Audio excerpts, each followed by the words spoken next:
Making of a Nation, a program in special English by the Voice of America.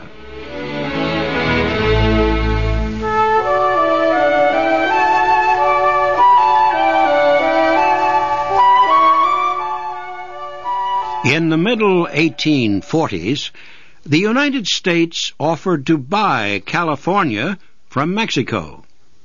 The government of Mexico refused to negotiate. American President James Polk felt that the use of force was the only way to make Mexico negotiate. So, in the spring of 1846, he ordered American soldiers to the Rio Grande River. The Rio Grande formed part of the border between the United States and Mexico. General Zachary Taylor commanded the American force. He sent one of his officers across the river to meet with Mexican officials. The Mexicans protested the movement of the American troops to the Rio Grande. They said the area was Mexican territory. The movement of American troops there, they said, was an act of war. For almost a month, the Americans and the Mexicans kept their positions. Then, on April 25th, General Taylor received word that a large Mexican force had crossed the border a few kilometers up the river. A small force of American soldiers went to investigate. They were attacked. All were killed, wounded, or captured. General Taylor quickly sent a message to President Polk in Washington. It said, war had begun. The message arrived at the White House on May 9th. A few days later, President Polk asked Congress to recognize that war had started. He asked Congress to give him everything he needed to win the war and bring peace to the area. A few members of Congress did not want to declare war against Mexico. They believed the United States was responsible for the situation along the Rio Grande. They were outvoted. President Polk signed the war bill. Later, Polk wrote, "We had not gone to war for conquest, but it was clear that in making peace we would, if possible, get California and other parts of Mexico." Many Americans opposed what they called Mr. Polk's War. Whig Party members and abolitionists in the North believed that slave owners and Southerners in Polk's administration had planned the war. They believed the South wanted to win Mexican territory for the purpose of spreading and strengthening slavery. President Polk was troubled by this opposition, but he did not think the war would last long. He thought the United States could quickly force Mexico to sell him the territory he wanted. Polk secretly sent a representative to former Mexican dictator Santa Anna. Santa Anna was living in exile in Cuba. Polk's representative said the United States wanted to buy California and some other Mexican territory.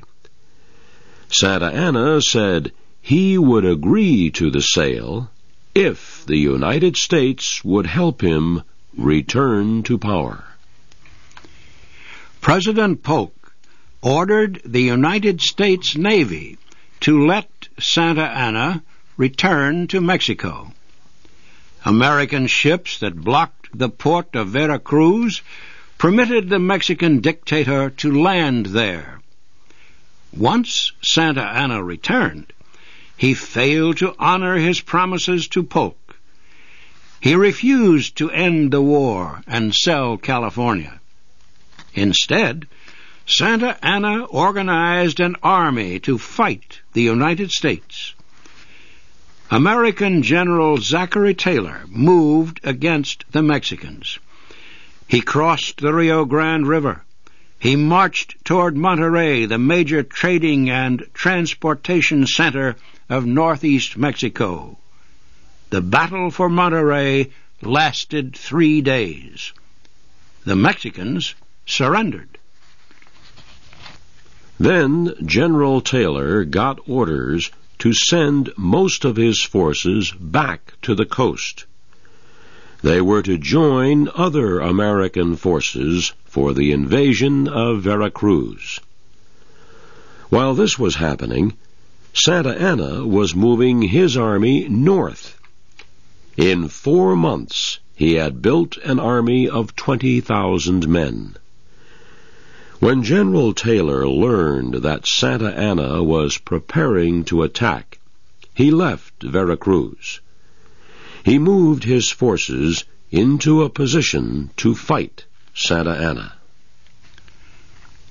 Santa Anna sent a representative to meet with General Taylor. The representative said the American force had 1 hour to surrender. Taylor's answer was short. "Tell Santa Anna to go to hell." The battle between the United States and Mexican forces lasted 2 days.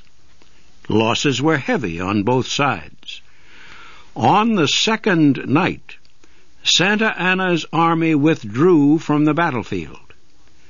Taylor had won another victory. Other American forces were victorious, too.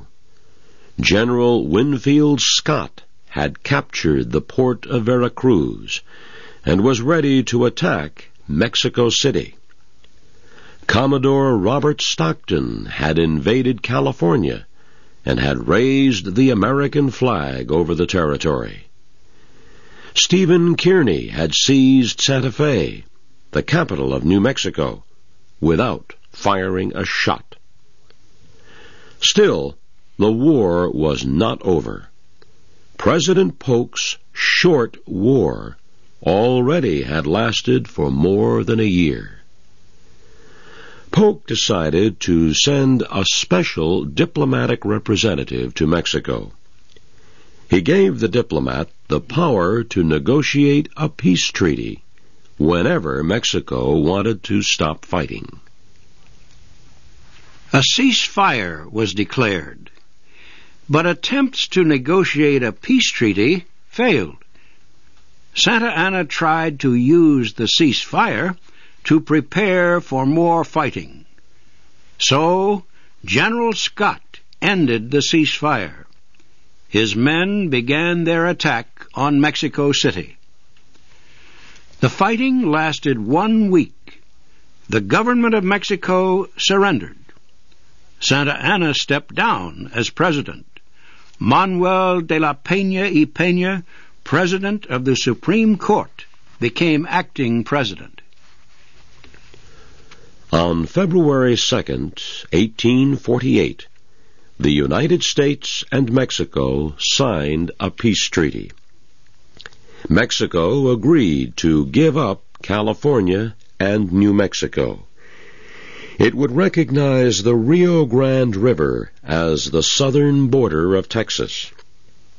The United States would pay Mexico $15 million. It also would pay more than $3 million in damage claims that Mexico owed American citizens. The terms of the treaty were those set by President Polk. Yet he was not satisfied with just California and New Mexico. He wanted even more territory, but he realized he probably would have to fight for it, and he did not think Congress would agree to extend the war.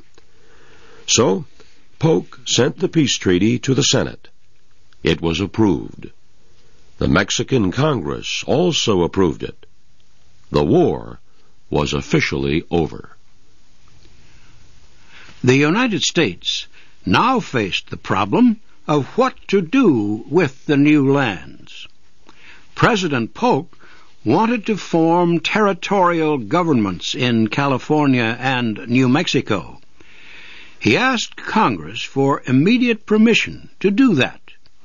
But the question of slavery delayed quick congressional action. Should the new territories be opened or closed to slavery? Southerners argued that they had the right to take slaves into the new territories. Northerners disagreed. They opposed any further spread of slavery. The real question was this: did Congress have the power to control or bar slavery in the territories? Until Texas became a state, almost all national leaders seemed to accept the idea that Congress did have this power. For 50 years, Congress had passed resolutions and laws controlling slavery in United States territories. Northerners believed Congress received the power from the Constitution. Southern slave owners disagreed. They believed the power to control slavery remained with the states. There were some who thought the earlier Missouri Compromise could be used to settle the issue of slavery in California, Oregon, and New Mexico. They proposed that the line of the Missouri Compromise be pushed west all the way to the Pacific coast. Territory north of the line would be free of slavery. South of the line, slavery would be permitted. Everyone agreed that governments had to be organized in the territories, but there seemed to be no way to settle the issue of slavery. Then, a senator from Delaware agreed to be chairman of a special committee on the question of slavery in the new territories. The Senate committee included 4 Whigs and 4 Democrats. North and South were equally represented. Within 6 days, the committee had agreed on a compromise bill. That will be our story next week.